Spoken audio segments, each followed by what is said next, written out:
Hello everyone, welcome back to our channel. இன்னைக்கு நம்ம சேனல்ல மஷ்ரூம் மசாலா எப்படி செய்யறதுன்னு பார்க்கலாம். தேவையான பொருட்கள்: வெண்ணெய், எண்ணெய், பட்டை, கிராம்பு, ஏலக்காய், பிரியாணி இலை, சோம்பு, மஞ்சள், உப்பு, மிளகாய்த்தூள், மல்லித்தூள், கரம் மசாலா, வெங்காயம், தக்காளி, இஞ்சி பூண்டு விழுது, மஷ்ரூம், கசூரி மேத்தி, முந்திரி. முதல்ல ஒரு வாணல்ல 4 டீஸ்பூனுக்கு எண்ணெய் ஆட் பண்ணிக்கோங்க. எண்ணெய் நல்லா சூடான பிறகு பிரியாணி இலை, சோம்பு, ஏலக்காய், பட்டை இதெல்லாம் சேர்த்து நல்லா ரோஸ்ட் பண்ணிக்கோங்க. உங்களுக்கு ஏலக்காய் வேணான்னா எடுத்துடலாம், ஆப்ஷனல் தான். இதெல்லாம் ரோஸ்ட் ஆன பிறகு இதில் வெங்காயம் சேர்த்துக்கிறோம். நாங்கள் 3 வெங்காயம் கட் பண்ணி சேர்த்துக்கிறோம். வெங்காயம் நல்லா வதங்கணும், நல்லா ராஸ்மெல் போன அளவுக்கு நல்லா வதங்கிடணும். இப்போது இதில் 2 டீஸ்பூன் அளவுக்கு இஞ்சி பூண்டு விழுது சேர்த்துக்கோங்க. இஞ்சி பூண்டு விழுதும் சேர்த்து நல்லா வெங்காயத்தோடு வதக்கிக்கோங்க. இதோட ராஸ்மெல் போன அளவுக்கு நல்லா வதங்கணும். அப்போ தான் மசாலா நல்லா டேஸ்ட்டாக வரும். ஸோ ரெண்டுத்தையும் நல்லா வதக்கிடுங்க. அடுத்து இதில் தக்காளி சேர்த்துக்கிறோம். ஒரு தக்காளி சேர்த்துக்கிறோம். நீங்கள் 4 வெங்காயத்துக்கு 2 தக்காளி அந்த மாதிரி சேர்த்துக்கோங்க.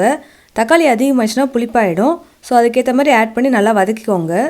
இப்போ இது நல்லா வதங்கின பிறகு 1/4 டீஸ்பூன் அளவுக்கு மஞ்சள் தூள் ஆட் பண்ணிக்கிறோம். அடுத்து இதில் red chilli powder 1 teaspoon add பண்ணிக்கிறோம்.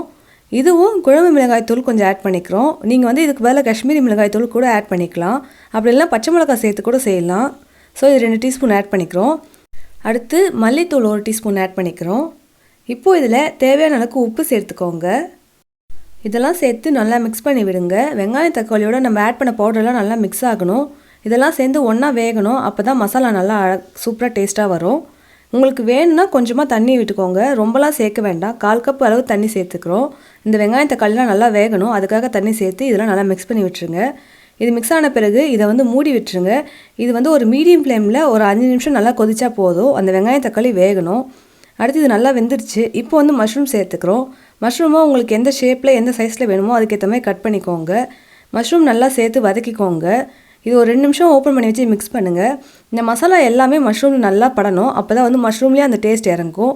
ஸோ இதை நல்லா மிக்ஸ் பண்ணி விட்டுக்கோங்க. தண்ணி எதுவும் சேர்க்க வேண்டாம், ஏன்னா மஷ்ரூம்லேயே தண்ணி நிறைய வரும்.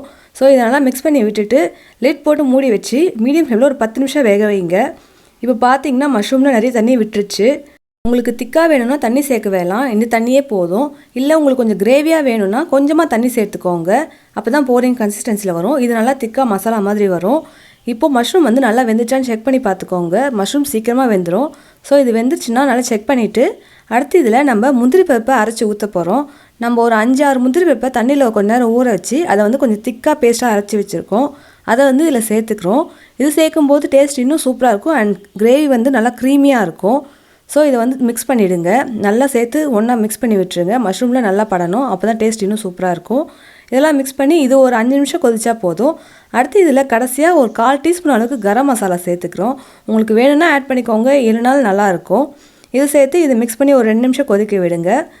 இது நல்லா கொதித்து கடைசியாக இறக்கும்போது கொஞ்சமாக கசூரி மேத்தி தூவி விடுங்க. இது ஆப்ஷனல் தான், இல்லைனா நீங்கள் கொத்தமல்லி கூட தூவி விட்டுக்கலாம். எனக்கு கொத்தமல்லியும் ரொம்ப பிடிக்கும், அதனால் இதில் கொத்தமல்லியும் சேர்த்துருக்கேன். இதை தூவி இறக்கி விட்டிங்கன்னா நம்மளோட மஷ்ரூம் மசாலா ரெடி ஆகிடுச்சு. பார்க்கவே நல்லா கலர்ஃபுல்லாக சூப்பராக இருந்துச்சு. அண்ட் டேஸ்ட்டும் சூப்பராக இருந்துச்சு. சர்வ் பண்ணும்போது கொஞ்சம் பட்டர் ஆட் பண்ணி சர்வ் பண்ணுங்கள். அப்போ தான் இன்னும் டேஸ்ட் சூப்பராக இருக்கும். நீங்கள் பார்த்தீங்கன்னா நல்லா திக்காகிடுச்சு. நீங்கள் கிரேவியாக வேணும்னா தண்ணி ஊற்றிக்கோங்க. நான் திக்காக மசாலாவாக பண்ணியிருக்கேன். நல்லா சூப்பராக கலர்ஃபுல்லாக இருந்துச்சு. அண்ட் ரெஸ்டாரண்ட் டேஸ்ட் வந்துச்சு. இதை நீங்கள் சப்பாத்தி, ஃபுல்கா, கீ ரைஸ் கூட சேர்த்து சாப்பிட்லாம். சூப்பராக இருக்கும். இது ரொம்பவே சிம்பிள் அண்ட் ஈஸி ரெசிபி. இந்த ரெசிபி உங்களுக்கு பிடிச்சிருந்தா கண்டிப்பாக ட்ரை பண்ணிவிட்டு எப்படி இருக்குன்னு மறக்காமல் காமெண்ட்ஸில் சொல்லுங்கள். நம்ம சேனலை சப்ஸ்கிரைப் பண்ணிவிடுங்க. Thanks for watching. லைக் பண்ணுங்கள், சப்ஸ்கிரைப் பண்ணுங்கள்.